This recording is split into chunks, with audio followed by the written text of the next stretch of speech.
Hello respected viewers and my dear students.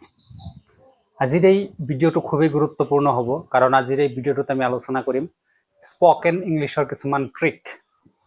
যিসকল ছাত্ৰ ছাত্ৰী ইংৰাজী শিক্ষাৰ প্ৰতি আগ্ৰহ আছে, ইংৰাজী কথা বুজিবলৈ অৰ্থাৎ ক'বলৈ কিছুমান ট্ৰিক আছে, কিছুমান শৰ্ট ফৰ্ম আছে, এইবিলাক সম্বন্ধে আজিৰ এই ভিডিওটোত আমি জানিবলৈ চেষ্টা কৰিম। এতিয়া ব্ল্যাকবোৰ্ডত তোমালোকে চাব পাৰিছা গন্না, ওয়ান্না, গট্টা, কিন্ডা, হ্যাভটা, শৰ্টা, লেম্মি, গিম্মি। এই শব্দবিলাক তোমালোকে আগে পিছে কেতিয়াবা শুনা পাইছা নেকি? নিশ্চিতভাৱে শুনা পাইছা।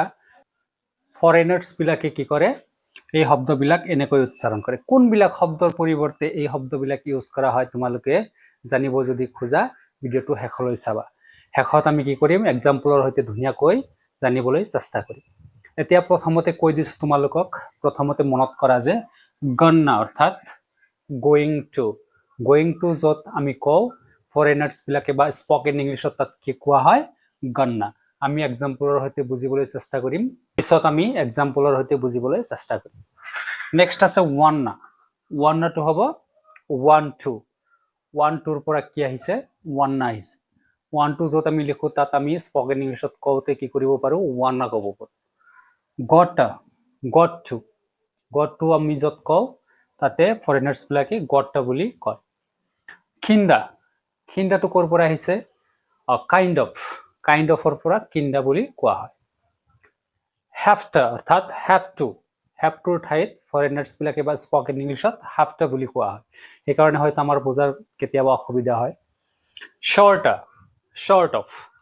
শৰ্ট অফ য'ত আমি কওঁ তাত ফৰেনাৰ্ছ বিলাকে শৰ্টা বুলি কয়, সেইকাৰণে আমাৰ বুজাত অলপ অসুবিধা হয়।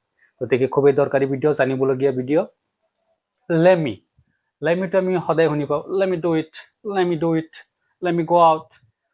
That means what, let me কি কোৱা হয়, lemme. Gimme a pen, that means give me কি কোৱা হয়, শৰ্ট ফৰ্মত গিম্মি বুলি কোৱা হয়। এতিয়া মই এই 8টা ৱৰ্ডৰ 8টা সেন্টেন্স লিখিম, তোমালোকে মোৰ লগে লগে বুজিবলৈ চেষ্টা কৰিবা। Now look at those sentences. তোমালোকে এই বাক্যকেইটালৈ অলপ মন কৰিবা। মই কি লিখিছো তোমালোকে চাব পাৰিছা যে I'm gonna do this.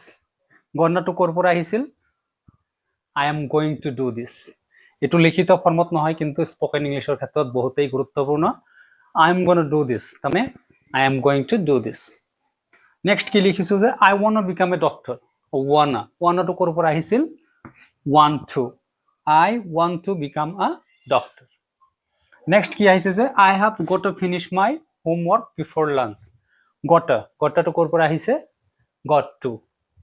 Next সেন্টেন্সটো চাব পাৰা, I am kind of tired after the long day। kind of ঠাইত কিন্ডা বুলি কয় স্পোকেন ইংলিশ। নেক্সট কি দিছে, I have to wake up early tomorrow। have to that means I have to wake up early tomorrow। Next আছে I am sort of hungry but not enough meal to eat। that means I am short of hungry but not enough meal to eat। ইয়াতে চাব পাৰিছা যে let me do it এনেকৈ যদি কোনোবাই কয় তোমালোকে বুজি পাব লাগিব যে let me do it, মোক এইটো কৰিবলৈ দিয়া। এইটো কৈছে যে give me a pencil। এইটো কথিত ফৰ্ম, শৰ্ট ফৰ্মত কয় সিহঁতে, যেহেতু প্ৰত্যেকটো মাদাৰ টাংকৰ কি থাকে, কিছুমান শৰ্ট ফৰ্ম থাকে, টেকনিক থাকে, গতিকে আমি ধুনীয়াকৈ ইংৰাজী বুজিবলৈ এই বস্তুবিলাক আমি জানিব লাগিব, শৰ্ট ফৰ্মবিলাক জানিব লাগিব। Hope you have understood the class. আজিৰ ভিডিঅ'ত ইমানেই। Thanks for watching. Please share the video' with your friends. Thank U.